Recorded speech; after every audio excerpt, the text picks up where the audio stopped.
What is up, guys? EJ here, back with another video, and today's gonna be my DVD collection for 2012 and on to the teen section. So let's get started.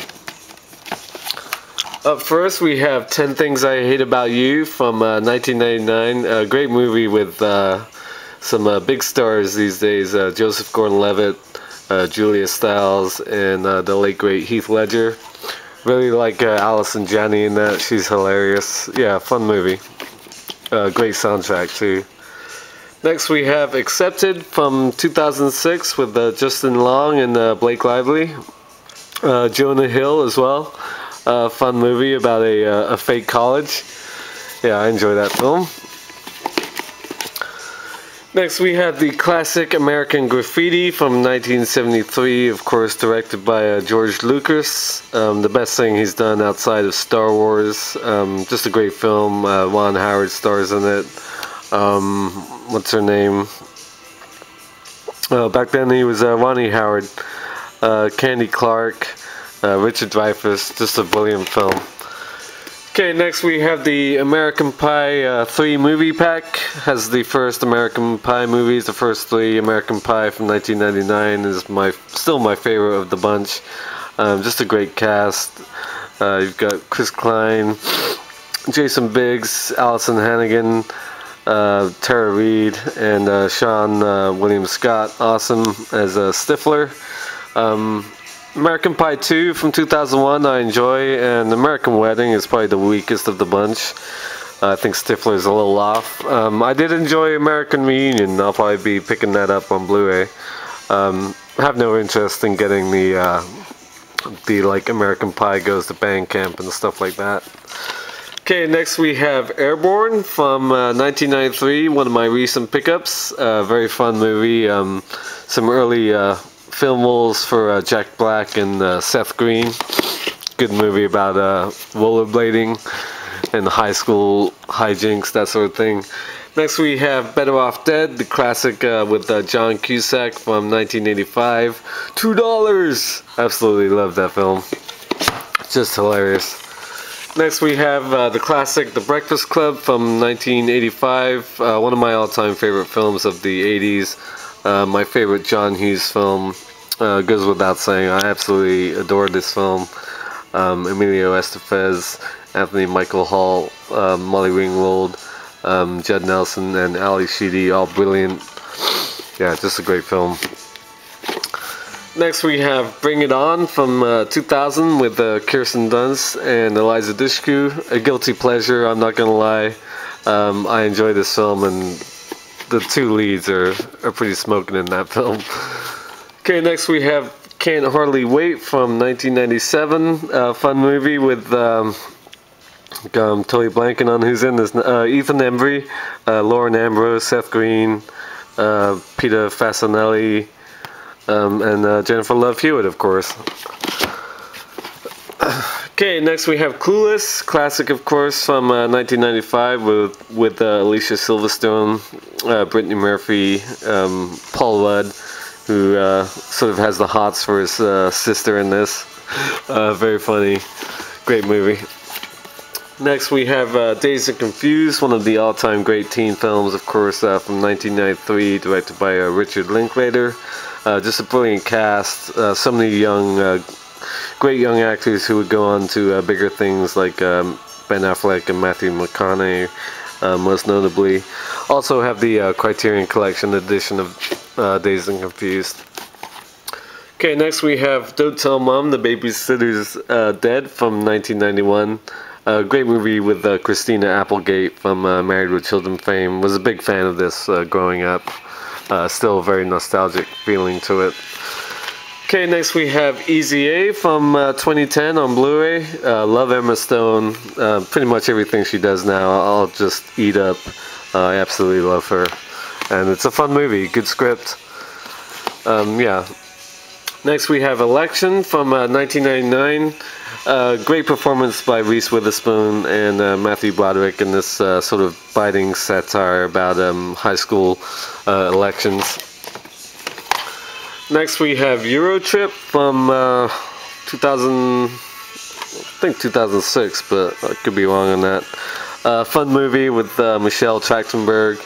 Great sort of cameo by Matt Damon, as was noted by, I believe it was Ray on the Movie Reviewers 100. Scotty Doesn't Know. Yeah, fun film, Euro Trip. Next we have Fast Times at Ridgemont High. Classic, of course, from 1982. Sort of the Dazed Confused of the 80s. Of course, you got Sean Penn as Jeff Spicoli. Yeah, much like American Graffiti of the 80s. All three of those films sort of did the same thing in different decades. Next we have Ferris Bueller's Day Off from 1986, one of my favorite films with Matthew Broderick, and my second favorite John Hughes movie. Just brilliant, absolutely love this film. Okay, next we have Freaky Friday from 2000. Excuse me, 2003 with Jamie Lee Curtis and Lindsay Lohan. Yeah, fun film. I'm not gonna bag on Lindsay when she's down. She's good in that movie. Next we have The Girl Next Door from 2004, I believe, with Emile Hirsch and Alicia Cuthbert. Timothy Olyphant is great in this. It's an interesting film, kind of weird, sort of. It's pretty dark actually, but I enjoy it.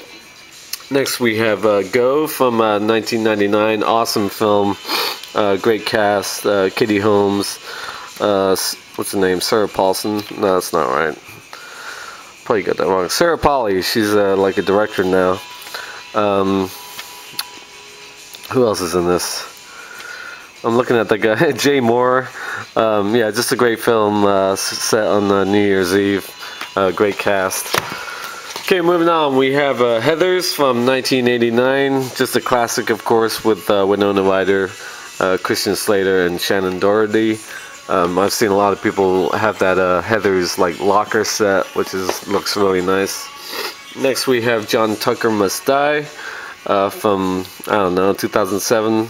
Good looking female cast. What's the name? Brittany Snow, Sophia Bush, and who's that? Ariel Kebel. I like her and some of the stuff she's done. Okay, next we have Kids from 1995. Great film by Larry Clark. Not for the faint of heart. Great soundtrack by the Folk Implosion. Yeah, that's a powerful film. Not one I want to watch all the time, that's for sure. Get out of there. It's like three stuck together here. Okay, next we have License to Drive from 1988. One of the films I've seen probably over 50 times. It was one of the movies I owned on VHS, even back in England. The two Coreys, Corey Haim and Corey Feldman. Of course, a great fun movie about Corey Haim trying to get his driver's license, and the girl of his dreams, played by Heather Graham. Yeah, absolutely adore License to Drive. Corey Feldman is the bomb in that film. Next we have Lucas from 1986, another Corey Haim classic. Man, it's hard to believe he's dead too now. Charlie Sheen, great, Kerry Green, and Winona Ryder. Just a brilliant film. The ending is heartbreaking, and yeah, it remains one of the great 80s teen films. Next we have Mean Girls from 2004. Yeah, just still great. I love Lindsay Lohan in this. A great script written by Tina Fey, who of course stars in it as well. Rachel McAdams, Amanda Seyfried. I always get her name wrong. I always say Seyfried, but since she's been around in like award season, I know it's Seyfried, so I'm going to start calling her that now. Sort of a bit part in this, or she's just a supporting character. But she's the one who went on to stardom after that film, that's for sure. Next we have Nick and Nora's Infinite Playlist from 2009 with Michael Cera and Kat Dennings. Not great, definitely not perfect, but I enjoy it, and I like the two leads. I'm not gonna lie. Next we have Not Another Teen Movie from 2001. One of the few sort of big parody films over the past decade that I can actually sit through, even though it's not great and close to awful at times. I enjoy it. Chris Evans is in it. I used to talk to Chris Evans back in the day on AOL chat rooms, and and I talked to him around when that movie came out, and he wasn't really a big well-known star at that time. Next we have The Outsiders from 1983. Just picked this up recently, gonna be rewatching it in the upcoming weeks and months. Just a great film, directed by Francis Ford Coppola. Great young cast, much like films like American Graffiti and so on. Sort of paved the way for those young actors. Next we have The Perfect Score from 2003 or 2004, again with Chris Evans, Scarlett Johansson. Not a great film about the SATs. Erica Christensen is in it, but it's alright. I liked it. Next we have Porky's, classic from 1981, One Size Fits All edition. Still love that movie. Next we have Pretty in Pink. Classic, of course, from 1984, great John Hughes film with Molly Ringwald. I'm gonna forget his name because he's on that fucking show. Andrew McCarthy, John Cryer, of course. Sorry. Excuse me. Next, we have Pump Up the Volume from 1990. One of my favorite teen films of the 90s. Definitely not a comedy, but it has comedic moments. Christian Slater, awesome as a pirate DJ host in high school. Samantha Mathis, awesome as well. Great soundtrack. I absolutely adore Pump Up the Volume. Sort of a Generation X film that I watched in high school. Next we have Revenge of the Nerds, classic, of course, from 1984. Not interested in picking up the sequels, even though I've seen 2 and 3 and maybe bits of 4. Robert Carradine and Anthony Edwards, Curtis Armstrong, all brilliant. Yeah, just a great film. I love nerds. Next we have Risky Business from 1983, great movie with Tom Cruise and Rebecca De Mornay.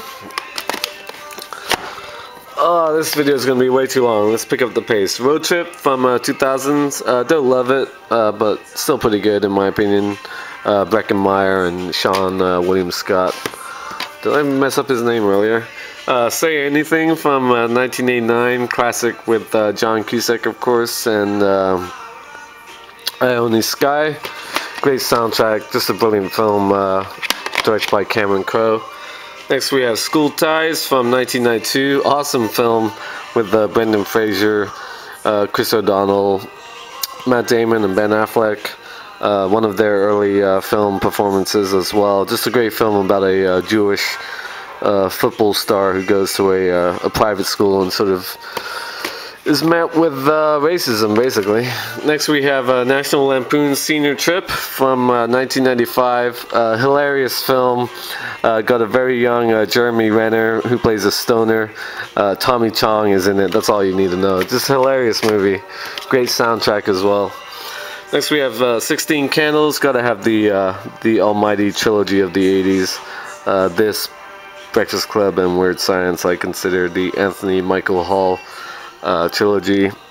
From 1984, of course, Molly Ringwald, just brilliant. John Hughes is the master. Next we have Some Kind of Wonderful, another great film from John Hughes from 1987. Leah Thompson, Andrew McCarthy, and what's her name? Mary Stuart Masterson. Also love Elias Koteas in that film, playing like a punk. Next we have The Stone Age, also one of my recent pickups from 1993. Not a great film, certainly not on the level of Dazed and Confused. Better than Dazed and Confused? I think not. Next we have Superbad, almost slipped out of the slipcover.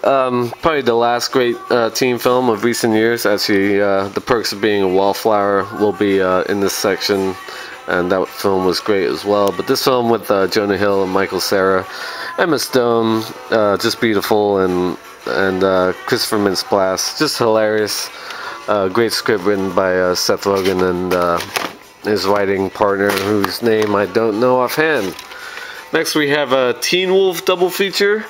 The first one, Teen Wolf from 1985, is the reason I have this. It's a classic with Michael J. Fox as a basically a werewolf playing basketball and getting the hot blonde. Teen Wolf 2 with Jason Bateman I have seen, but it's been forever. I should probably rewatch that because Jason Bateman is kind of a big deal now. And like I said, Weird Science from 1984 with Anthony Michael Hall, Ilan Mitchell-Smith, and Kelly LeBlanc. Classic John Hughes, probably the weakest of those three that I mentioned. Next we have Welcome to the Dollhouse from 1996, great movie. Haven't seen it in a while though. Next we have Whatever It Takes, I believe from, when did this come out? 2000, I want to say, with, well, James Franco is the biggest star in this film. Yeah, fun film, not great, not perfect. And finally we have Zapped from 1982 with Scott Baio and Willie Ames. Really funny movie about a kid who gets sort of telekinetic powers and uses them to rip off girls' skirts and bras and shit like that. So that is the teen collection. Bit too long for that small a section, but oh well. I love teen comedies. So up next will be thrillers. So until next time, thank you for watching, and I'll see ya.